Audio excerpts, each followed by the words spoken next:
Hope everyone is doing good in this hard time of pandemic.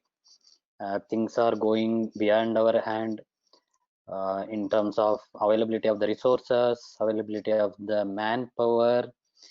So we are facing lots of problem in managing COVID and non-COVID related health related problems.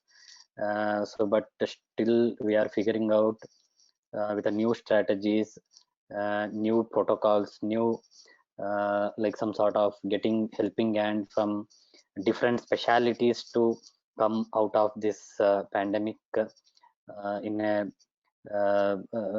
whatever the maximum way possible from our side.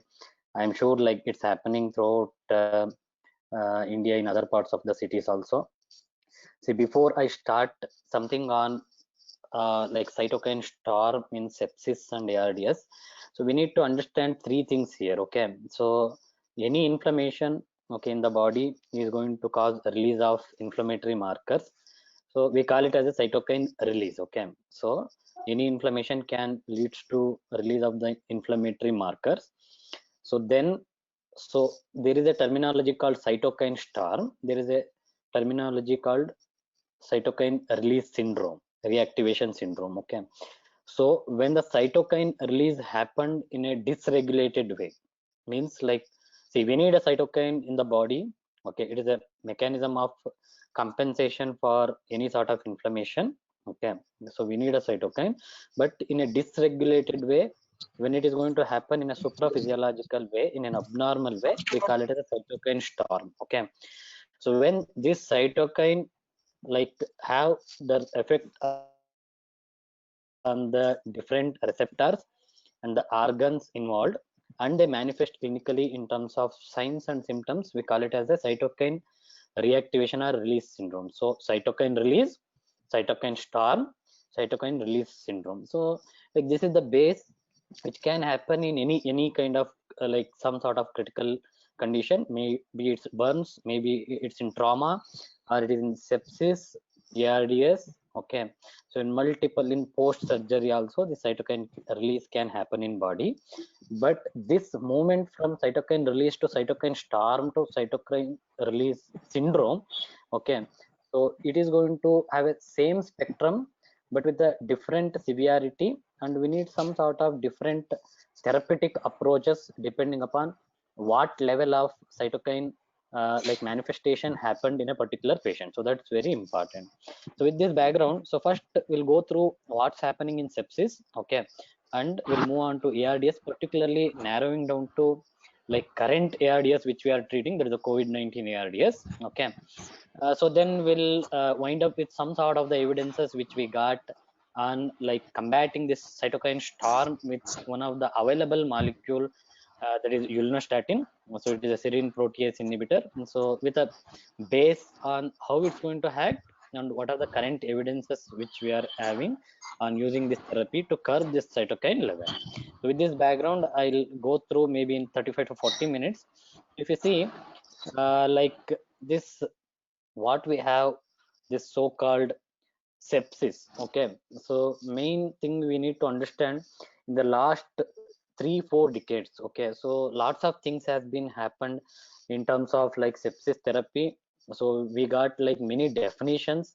Thought process was okay. So the mortality when it comes to sepsis, like we are still in and around 35 to 50% mortality in a tertiary quaternary care center. So we thought, okay, the problem maybe we are not identifying the sepsis on a time basis. Okay, means like there is a lag in identifying the sepsis, so that we are not getting some sort of like adequate expected outcome. So are like some therapeutic interventions which might not be helping. So when it comes to sepsis, we know that the primary cause of death may not be just an infection, so it is beyond that. So we need to understand, so it is not just a bacteria which cause death. So with this background, so we thought, okay, we identify the sepsis on earlier basis, so that in a better way, so that we are able to appropriately like target the therapy, so that we will improve the outcome. So with this background, we got something called redefining this sepsis. Okay, so we got something called like SOFA score. so which involves some sort of like organ dysfunction manifestation biochemically and clinically, like GCS score, bilirubin, platelet, vasoactive agent requirement, okay, urine output, creatinine, and all those things. So we assumed, so on the admission SOFA score is 0. So if there is an increase in SOFA score by 2 or more than 2, we considered, okay, patient is having a sepsis, and with that baseline increase in 2 or more of the score, the mortality is going to be around 10%. If the score increases, definitely the mortality is going to be increased. So septic shock, we redefined, okay, so sepsis with, we need some sort of vasoactive agents, okay, to maintain the organ perfusion, which means mean arterial pressure more than 65, or like we are struggling to like get down the lactate of less than 1.5 even after giving a fluid resuscitation. So then we labeled it as a septic shock. So septic shock with organ dysfunction, definitely in hospital mortality is going to be, as I told already, it's going to be around 35 to 50%. So this is happened on the floor. But the problem is you need to pick up the sepsis more and more early at the community level. Okay, so that is very important, because like in India, so it is not easy. Like everywhere will get a tertiary care center, so patient will get screened in community health center and they will refer to higher center. So we need some screening method, okay, so that we can identify the sepsis on priority basis. For that, what they introduced, there is something called QSOFA. So what they have done, so patient is having altered sensorium, okay, so is having an increased respiratory rate more than 24, systolic blood pressure is less than 100. So then they identified if any of the two is positive, so is having a sepsis. But the problem is we assumed, okay, so it is going to taken into consideration of all the patients, so that we are not going to miss any patient with sepsis. If you like recognize these three symptoms, like altered sensorium, there is a cerebral hypoperfusion, hypotension, along with increased respiratory rate. The problem is, see, I will give a scenario. Maybe a patient is immunocompromised, okay, so he had acute gastroenteritis, he presented with pre-renal acute kidney injury, okay, with a fever, and he had a decreased urine output, so he's having a sepsis, okay. So is presumed or suspected sources, he might be having a neutrophilic enterocolitis if he received the chemotherapy, and also still there is a possibility there might be missing up the cases if you just stick on to QSOFA. So your take home message is, see, we need a basic common sense, okay, who is having some infection, who is manifesting in terms of tissue hypoperfusion. That is the take home message here. But definitely lots of things has been changed in defining the sepsis over a last decade. So this is called sepsis 3 definition. So as I already told, so when the severity increases, okay, so we know that there is some sort of colonization. We had a presumed or like proven source of infection, we move to sepsis and septic shock, multi-organ dysfunction. So as we move from colonization to infection to sepsis and septic shock, severity is also going to be increased. The clinical manifestation is going to be multifaceted, and it is going to manifest in terms of increase in poor outcome. So basically it is the same spectrum with a different severity and different mortality, that we need to understand. So again, like there is one more proposed theory was, okay, so if the patient suppose initially present with the organ dysfunction, so this sepsis can manifest with a directly some sort of organ dysfunction. So then we are able to identify some fever, tachycardia, okay, then we identify, so this is the possible source, he might be having skin soft tissue infection, okay, with some biomarkers, then we label them as some sort of sepsis. Or on the other way, which I defined typically, so patient had some sort of the clinical manifestation, then we identified some like presumed or proven source of the infection, then we label it as a sepsis. So it is having some different manifestation when it comes to like clinical features. Either it may be organ dysfunction or it may be having some sort of clinical manifestation, then they land up with organ dysfunction, okay. So we need to understand, so it is multifaceted host response, okay, and it is a prolonged like immune response in sepsis that is more dangerous, okay. So it is not like single pathway, so lots of multiple pathways are going to be involved, just it is not, okay, so there is some sort of hyperinflammatory response with secondary to some sort of like a suspected organism. So other things which contribute like this multifaceted heterogeneous manifestation of like septic patient is, so the clinical manifestation depends upon the organ involved, okay, whether he is having a meningitis, pneumonia, skin soft tissue infection, okay, so or is having a enterocolitis along with the suspected causative organism, means like is he having some sort of simple organisms, among them gram negative, gram positive, or is having the drug resistant organism. So it also depends upon extremity of the age, their immune status, okay, their comorbidities, what medicines he already received, okay. So there are lots of links has been linked to their clinical manifestation genetically also, lots of things are happening. So it is not like so easy, so it's not a straightforward like to understand, okay, it is a single like some sort of narrowed pathophysiology and narrowed manifestation. So it's having all these contributing and confounding factor which have some sort of clinical manifestation when it comes to when we manage the septic patient in the field level. So again, so how we are going to overcome these challenges, okay. So we know that, so considering its complexity and multifaceted manifestation, suppose you narrow down your therapy to some sort of, okay, one target, okay, it's not going to be beneficial. So we need a broader way of like managing this septic shock and like multi-organ dysfunction, considering different pathways. And we need some guidance for this management when we considered using like different targets and different blocking the different targets. We need some sort of biomarkers which tells about whether our therapy is helping or not, along with the clinical improvement. So these are the overall challenges and how we can manifest these overall challenges. So this is what I explained, okay. So basically sepsis is one of the condition which have some sort of cytokine storm, means there is a release of cytokine, no doubt, so in a dysregulated way. So it is an like over like production of the cytokines which are going to have a different manifestation in terms of the organ involvement and pathologically also. Basically, so there will be some sort of endothelial injury because of this inflammatory markers. So there will be like exposure of the subendothelial collagen tissue. So there will be like activation of primary and secondary hemostasis, formation of the microthrombi. So that alters the like tissue perfusion, okay.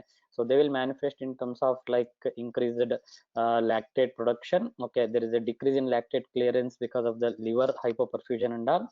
So there will be some sort of shunt will happen at the tissue edema will happen, that may be because of secondary to like over resuscitation giving more and more fluid. So there will be breach in endothelial glycocalyx because of the more and more intravenous fluid and like accumulated balance. There will be some sort of immune paralysis with a like decreased functioning up of the monocytes. So together, so microthrombi, some shunting, some endothelial injury, okay. So there will be some sort of like decreased perfusion pressure at the tissue level, together that leads to overall increase in chance of multi-organ dysfunction. So again, so when it comes to like sepsis, nutshell, I told it is just not an infection. It is an abnormal, dysregulated overreaction of the immune response. So which we have it as a compensatory mechanism in our body.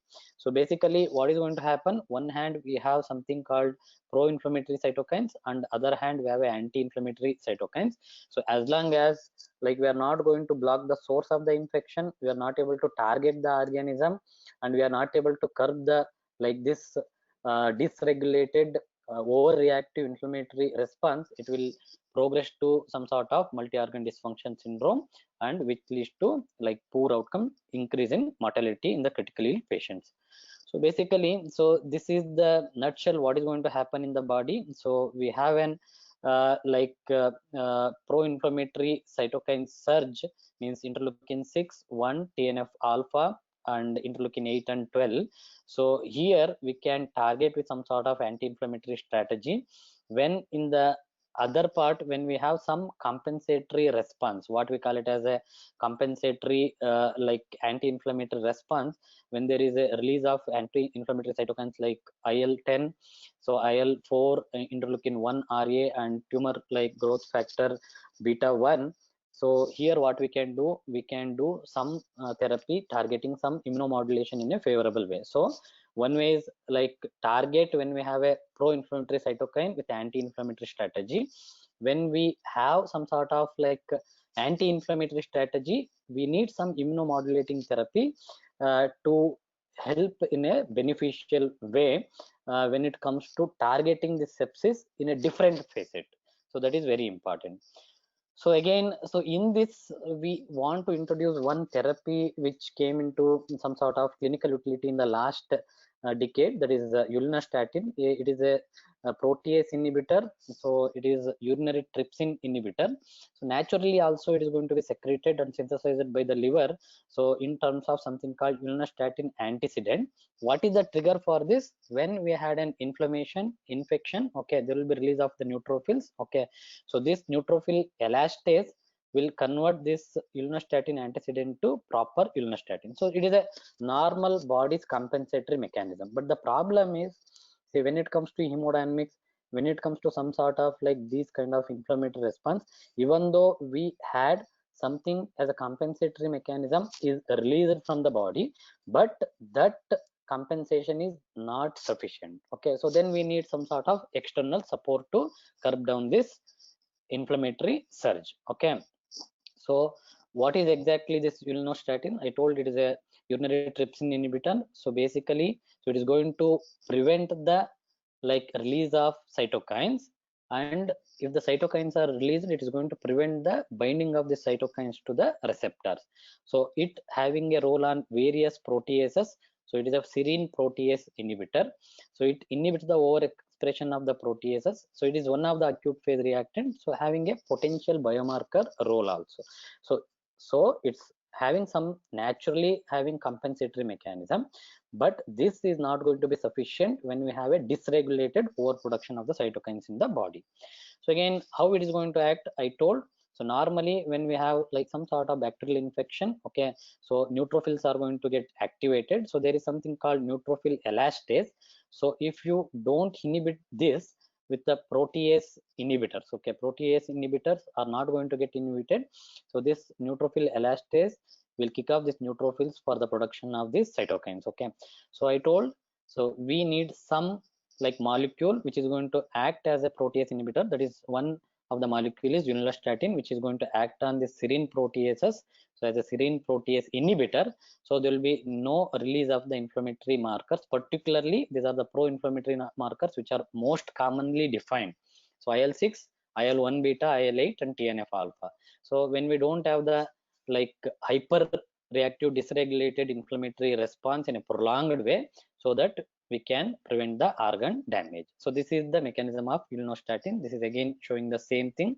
So like so it is going to have a multifaceted blockade of this proteases, serine proteases, which acts as a serine protease inhibitor, so that it prevents the release of inflammatory mediators from the activated neutrophils. So that is how ulinostatin is going to act.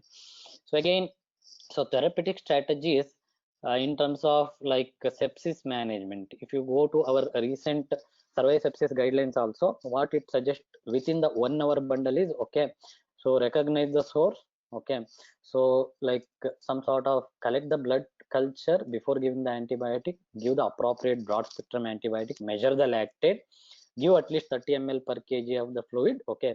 If you are not able to maintain the mean arterial pressure, start them on the norepinephrine. So this is the regular way of treating the sepsis, targeting one arm only, okay. So we are revolving in and around like bacteria, giving antibiotic, giving some fluid to maintain the perfusion pressure, so identifying the source, okay. So with some hemodynamic monitoring, hemodynamic like manifestation and all those things, okay. So basically, so we are like having an idea to treat the one arm, that is the bacteria and in and around the bacteria. But what is going to happen to this so-called dysregulated inflammatory response, so that we are not too much concentrating? Lots of therapies have been come in and around targeting this dysregulated and prolonged inflammatory response. So we'll see how it's going to be helpful, okay. So again, this is the gaps existing in the therapies of the sepsis. So we know that sepsis is still a leading cause of mortality and morbidity throughout the world. I told it's going to cause about 35 to 50% of the mortality. So although bacteria cause sepsis, death in patient may not be just like we have a bacteria and we target that bacteria with a broad spectrum antibiotic, so it's not going to serve the purpose always, okay. We need to concentrate on this monocyte paresis, that is we call it as immune paralysis with an uncontrolled cytokine storm, okay, with a dysregulated way that we need to target. So antibiotics and supportive ICU care are the only available treatment for sepsis currently, what the survive sepsis guidelines and what currently we are practicing. So therapies with non-immunological and monocausal targets do not serve the purpose. Means like if you don't like manipulate this immune system in a favorable way, and if it just target a one narrowed target, it may not be always serve the purpose, okay. So we might have still high mortality with the regular standard way of treating the sepsis. So again, this is about the sepsis and how it is being linked with the some sort of dysregulated pro-inflammatory cytokine manifestation and all. When it comes to ARDS, particularly this COVID-19 ARDS, so is it different than that of the regular ARDS? Lots of things has been proposed. So we understood, so pathophysiology of this COVID-19 ARDS, it is because of the direct injury from that of the virus, and again because of this cytokine storm also. See, you remember, now there are lots of debates started, okay, is it a really a cytokine storm having some pathophysiological role in COVID-19 clinical manifestations and all? There are lots of theoretical some reviews are coming, okay, is it a cytokine storm really worth overlooking when we target in sort of like COVID-19 and all, but nothing has been cleared. But currently our understanding is definitely there is some role of this cytokine storm in COVID-19 clinical manifestation, that is particularly this ARDS. So again, so this is something which we need to understand. So initially there will be some sort of the viral response in the COVID-19. So then there will be post-inflammatory response will be there.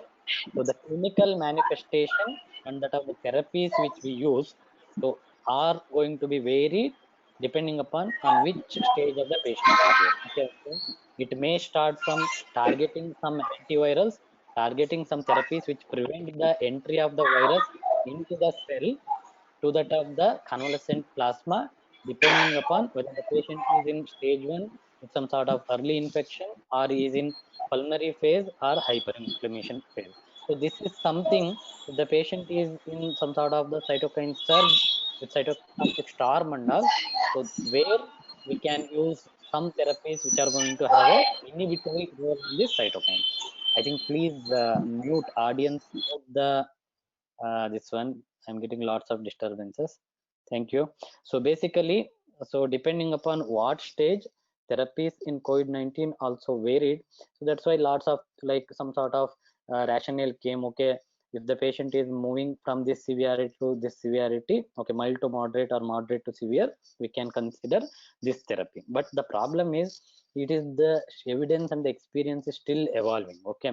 So nothing have a full stop here, so still evolving. But currently we understand, okay, one hand cytotoxic storm, cytokine storm is also having a role in COVID-19 pathophysiology.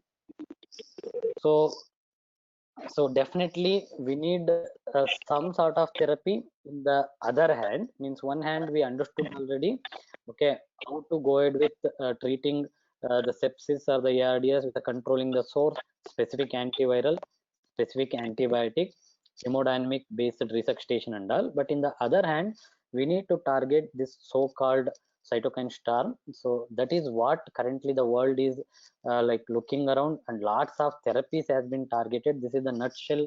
So what are the therapies has been tried? So this is our own review which got published recently in the Indian Journal of Critical Care Medicine. One of the therapy which is in the exploring as a role in treating this cytotoxic storm in COVID-19 patients is this ulanastatin. So we have already used tocilizumab, okay, vitamin C is there. So microthrombi we are treating with some sort of low molecular weight heparin. Steroids as a immunomodulating role we started using. So one therapy so which still like having some role and we are exploring is this ulanastatin, being a inhibitor of all these IL-6. Because if you consider this tocilizumab or sariluzumab, it is going to have an inhibitory effect on the IL-6 alone, but ulanastatin is going to have a multifaceted inhibitory effect on serine protease, okay, so that there will be decrease in IL-6, IL-1 beta, IL-8 and TNF alpha. So all the four major pro-inflammatory cytokines are going to be, this is our theoretical rationale, and we have some evidence to support that also. I'll go through all those things in couple of minutes. Okay, this is first evidence which got published in 2014 from our own data. Our own colleagues, they have done like intravenous administration of ulnostatin. Okay, so human urinary trypsin inhibitor in severe sepsis. It is a multi-center randomized control study. So if you see, it's been included near about 114 severe sepsis patients. So equally they given like 55 patients have received 2 lakh international units of BD of this ulnostatin for 5 days along with the standard of care with the antibiotics. On the other hand, so they received only standard care without any ulnostatin. So the key observation of this study which got published in 2014 was so significant reduction in 28-day mortality. Okay, this is the mortality and the organ dysfunction. So there was a 13% absolute mortality reduction, significant reduction in new onset of organ dysfunction, 26% absolute reduction with the ulnostatin group. So even though so it is having like the study group of around 115 patients, but definitely which gives a major hint, okay, major hint to think about, okay, something can be used to bring down the mortality when a patient is having a dysregulated host response. That is how we define the sepsis. Okay, so again, this is one more retrospective data from Indian like clinicians only.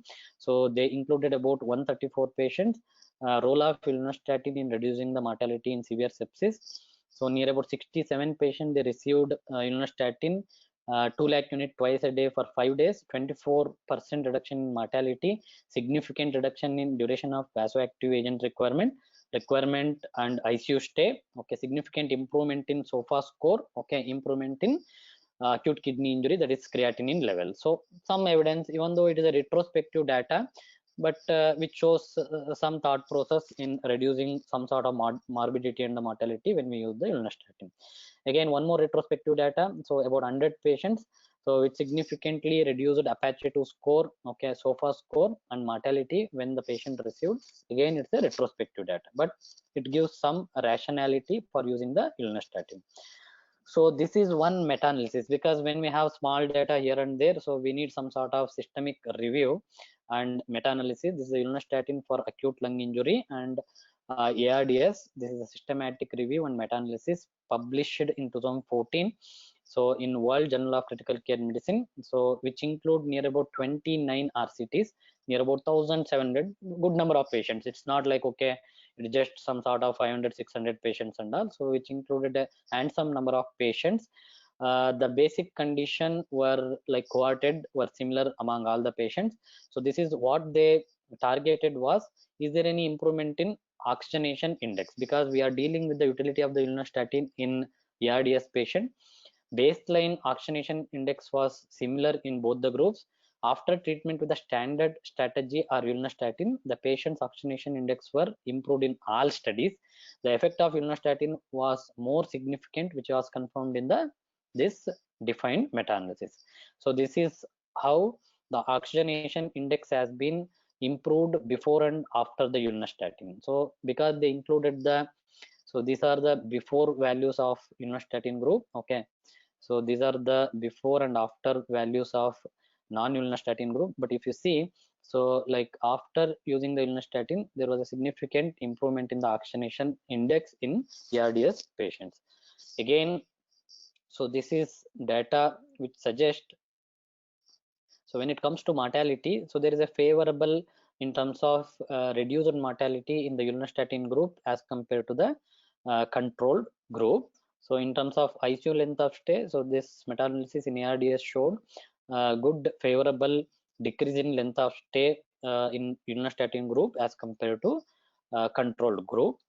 So again, one more data which came from China, which got published recently in 2019, ulnostatin treatment for acute respiratory distress syndrome in China. It's a meta-analysis of randomized control trials. Okay, included 33 RCTs, good number of patients, near about 2,300 patients with a ARDS background. So they used ulnostatin versus conventional therapy. So this data again suggests what they have seen, again the same oxygenation index improvement. Okay, respiratory rate, so and the like decrease in some sort of the pro-inflammatory cytokine, that is TNF alpha, IL-1 beta, IL-6 and IL-8. These are the pro-inflammatory cytokines where the ulinastatin is having a specific predefined target. Okay, so if you see, so almost all their like primary outcome targets were having some sort of significant improvement when they used ulinastatin. See, you have to remember, so lots of data in using ulinastatin came from Japan and Korea. Okay, lots of data is available, but we are trying to gather our own data from Indian scenario. So some studies already out, which I discussed. Some are like retrospective, and one study, it is a prospective study which got published in 2014 among the some ICUs from Mumbai. But there are some studies we already completed. So we'll discuss about that in next few slides. So this is again the data which shows in ARDS and sepsis, definitely as compared to ulinastatin was that of the standard of care, decrease in cytokine level, improvement in the PF ratio, decrease in carbon dioxide, no major adverse effects were defined, with some sort of improvement in severity score, that is Apache 2 score and all, decrease in mortality in some of the studies also. Okay, so definitely some evidence, some thought process is already on the paper and among the experience when it comes to ulinastatin in curbing down this like free radical means like pro-inflammatory cytokines. So this is something which we started like a couple of days back. We got ethics committee approval also. So planning to do a phase 3 clinical study in treatment of ARDS in COVID-19 infection. Okay, so DCJ already given approval, but we are conducting a phase 3 trial with a dosage consideration of about 2 lakh international unit IV 8 hourly for 7 days in 100 ml of normal saline over 1 hour of infusion in moderate to severe cases of ARDS. Okay, so in a non-intubated patient, we are like put up a some sort of protocol to understand the utility of this ulinastatin. Okay, to see like how it is going to get rid of cytokine level. So we are analyzing the cytokine level including TNF alpha, okay, IL-1 beta, IL-6 and IL-8. So along with clinical endpoints also, like how it is going to protect the organ, length of ICU stay, 28-day mortality, and also both biochemical and clinical target we chosen to understand utility of this ulinastatin in COVID-19 ARDS. So to wait for the result. In the same time, so last couple of months back, so we have completed one multi-centered trial on using this ulinastatin in severe sepsis patients also, which is being done in about 14 centers. Results are awaited. So but to conclude, see, currently again I am repeating, one hand we have some sort of predefined therapy. Okay, we have a gram negative organism, so depending upon its resistance, okay, whether it is an XDR, MDR, glucolistin, carbapenems, okay, so we have a specified therapy. But on the other hand, so what is happening to this so-called inflammatory surge in a dysregulated way, so that also need to be bit controlled. So world is looking in and around all possible therapies to curb down this cytokine storm, whether it is in sepsis or ARDS. So any questions, I'm happy to answer. Thank you all. Thanks, Dr. Harish, for your wonderful informative lecture. And I will like to ask you about optimum duration and dose of ulinastatin in ARDS in that context. And what is your clinical experience of treating this patient with ARDS? And you are being one of the investigator for this ongoing clinical study, which is phase 3 clinical study for mild or moderate ARDS patients who are suffering from COVID-19 infection. So we will like to hear from you about optimum dose and duration of therapy with ulinastatin in current context. See, what I had used previously for ARDS patient, it was 2 lakh international unit IV BD for 5 to 7 days. But currently what we proposed, because like we know that the regular way of defining cytokine storm is bit more in COVID-19 patients. So we proposed to like evaluate a bit higher dosage, that is 2 lakh international unit IV 8 hourly for a period of 7 days. in like proposed current like study, but I have already previously used it in patients. Okay, most of the patients, those who had severe acute pancreatitis with ARDS, because we know that so pancreatitis is one of the cause for indirect ARDS. Okay, like when we call the cause, most common cause is sepsis, but on the other hand, so pancreatitis is having a more potency to cause the ARDS. In those patients, I used 2 lakh international unit IVBD for 5 to 7 days. We had some good response also. Okay, so the response is encouraging and it is favorable. That is what you are saying. Yeah.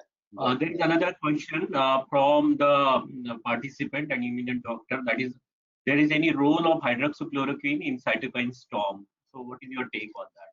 Yeah, basically, see the proposed like some sort of theory when we consider HCQ or chloroquine was, it will prevent the viral entry across this spike protein attachment to AC receptor, AC2 receptor. That is one theory. And other theory was it is going to act on something called toll-like receptors. Okay, toll-like receptors are one which are involved in this neutrophil elastase production, which leads to the production of these cytokines. Okay, so it is proposed HCQ mechanism of action is both like preventing the viral entry and having some sort of anti-inflammatory effect also, means anti-cytokine effect. This is the mechanism of action. What happened after HCQ and all, everyone is aware, means like what adverse effect, what currently happening in terms of the evidence. So one day we'll get a favorable data, one day we'll get an on other end no benefit. Like 3 days back also we got one paper on outpatient setup utility of the hydroxychloroquine, suggested no major benefit kind of this one. So that's why, and in the same time we had some sort of reports and some sort of small studies with increased risk of QT prolongation, cardiac arrest in the group, those who received hydroxychloroquine also, without any major benefit. So I will appeal to participants, even they can unmute their phone and can ask questions directly to Dr. Harish. This platform allows that. So I will request participants if they have any queries. So by that time, it's in similar alignment that, sir, do you use hydroxychloroquine and azithromycin in mild to moderate COVID cases or any one of them? So this is the question from the participant. See, hydroxychloroquine I am not using. So currently not at all using the hydroxychloroquine. But in mild to moderate cases, we'll keep azithromycin as an option for, okay, to add on coverage for the community acquired pneumonia. With some thought process, we know that macrolides are having some immunomodulatory effect. This has been already proven with some theoretical rationale long back only in community acquired pneumonia for atypical coverage. Macrolide is having some sort of benefit, having some add-on immunomodulatory effect. So azithromycin, yes, maybe 3 days to 5 days in mild to moderate cases. Hydroxychloroquine, no. Okay, so currently there are many drugs which have been targeted towards cytokines. So one of the drug is tocilizumab, which is IL-6 inhibitor. Now we are also having this ilinastatin, which is having effect on IL-1, IL-6, IL-8, TNF alpha, and along with that, it also increases anti-inflammatory like IL-10. So when we have these therapies, so what is your take on that when it comes to actual treatment of patient and utilization of these therapies in clinical practice?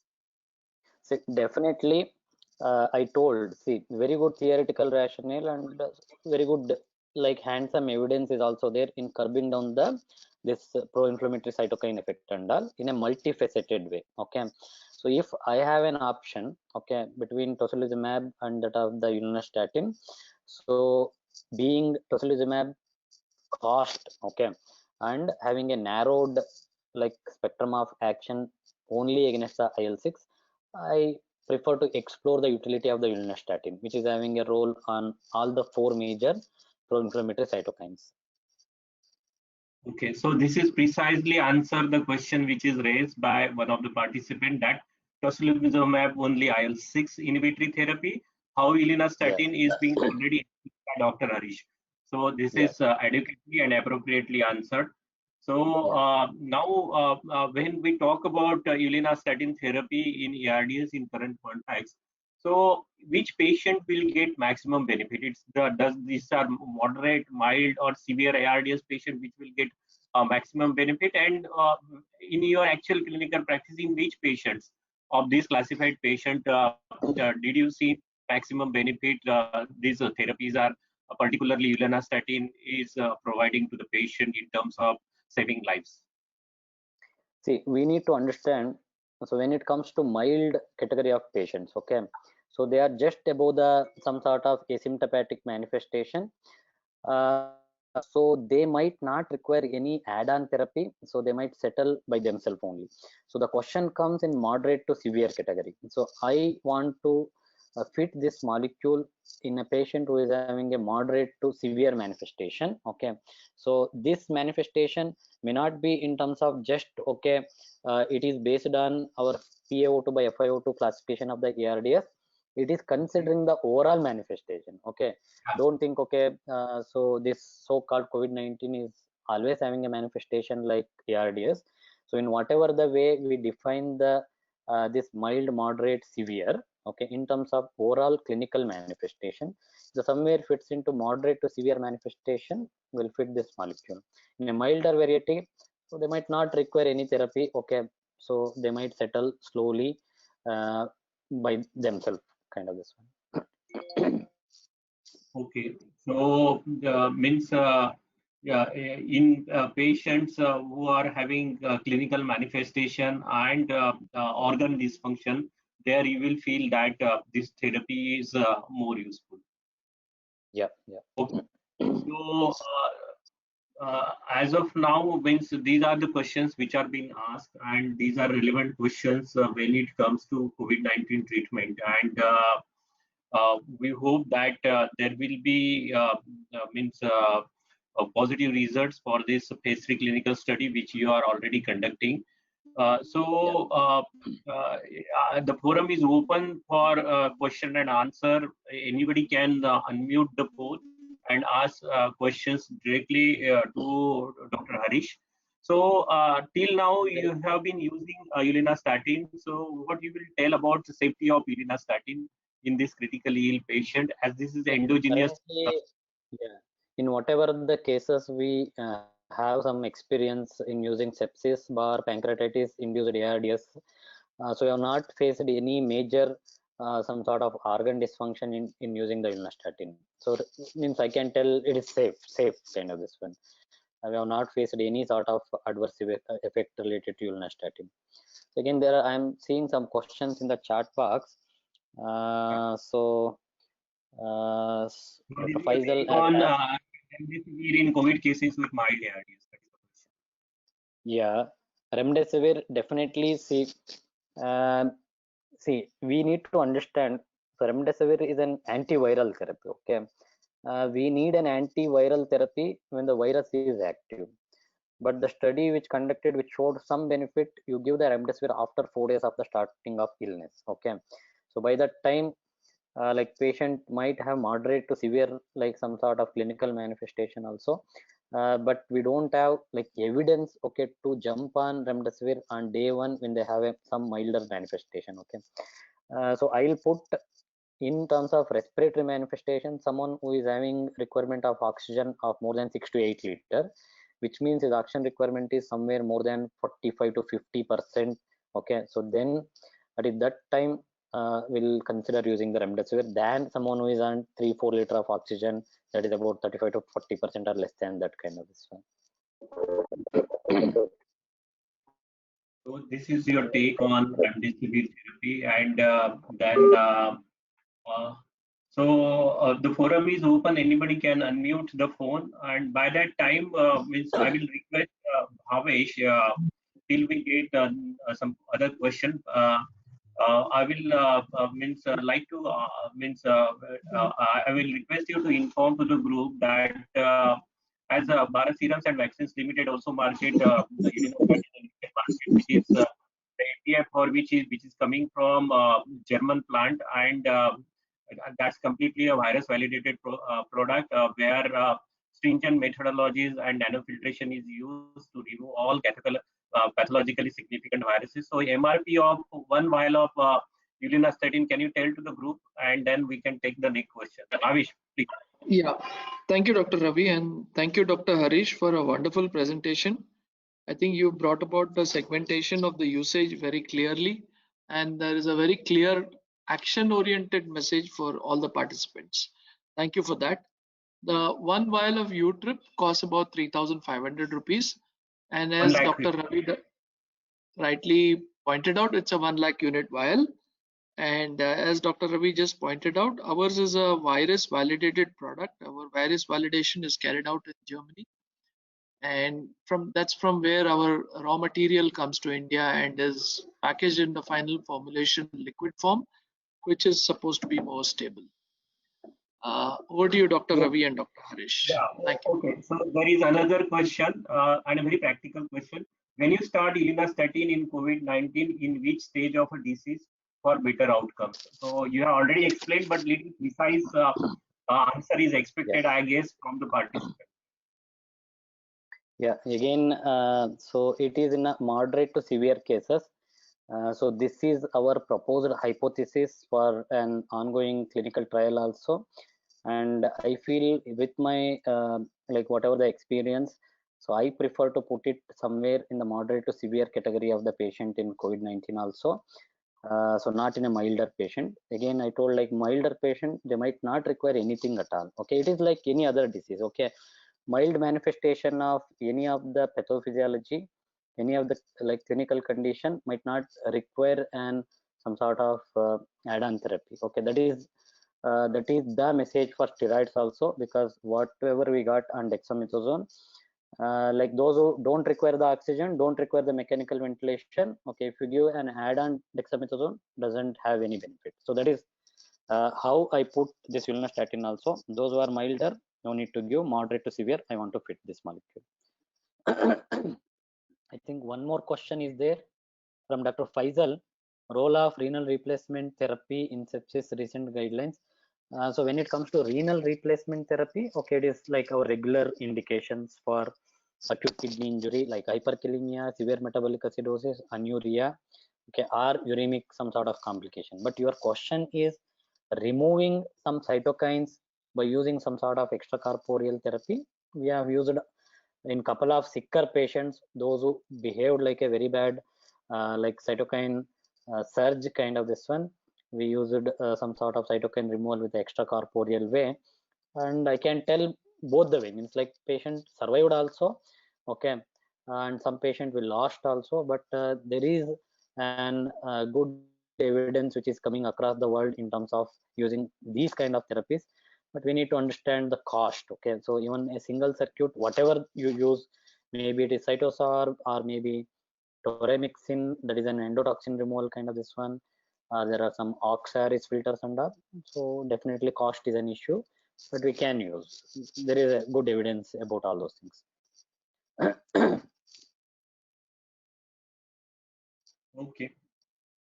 So means I guess majority of questions are being asked, and that is being appropriately answered by Dr. Harish. So we are moving towards the end of this session, and I will request Bhavesh Vyas, who is BU head for LTS, which is a critical care division, so to give a vote of thanks. So over to you, Bhavesh. Yeah, thank you so much, Dr. Ravi, and it's been a great pleasure listening to Dr. Harish, one of the young stalwarts from our intensivist community. Thank you, Dr. Harish, for your valuable time and your lecture today evening. And I'm sure that all the participants have been found this time to be very well spent with very practical tips that you have given to them. I thank you once again for your time, and I thank all the participants for attending this webinar and making it a grand success. Wish you all a good evening and a good night. Be safe, stay safe. Thank you, Doctor. So with Thank his you vote of all. And thanks to all. So I declare that this webinar is over, and we hope that we will be having such scientific engagement more frequently. And nowadays, this e-platforms has really bring the world closer. So more and more scientific interaction and knowledge sharing will happen. And BSV will always participate and take a lead in such kind of scientific engagement. Thank you all for your active participation. Thanks a lot. I request Bhavesh to end the meeting. Sure. Dr. Harish, you wanted to make some last comment? Oh, again the same thing. See, lots of things are happening. See, when it comes to some proposed theories in a new disease, okay, lots of theories will come on every day. Means like we got no COVID-19 is having some manifestation like hypoxic, like anemic hypoxia kind of this one. No, you should not take AC inhibitors. There is a high chance of COVID-19. So you take hydroxychloroquine, it is a fantastic drug, so that is being changed. Okay, so lots of things are still evolving, but you have to remember, when we don't have some sort of direct bullet, okay, this is the therapy, so then what we'll do, we'll target the pathophysiology. Means like, okay, we'll target the pathophysiology in all the aspects, so that we can get some clinical outcome. So that is what currently we are doing till we get something called magic bullet for COVID-19. So that is the take home message. Thank you all. Stay safe. Thank you, Doctor. Thank you so much. And thank you, Dr. Ravi. And I thank the participants once again, and closing down this webinar for the evening. Thank you, everyone. Goodbye. Thank you, sir.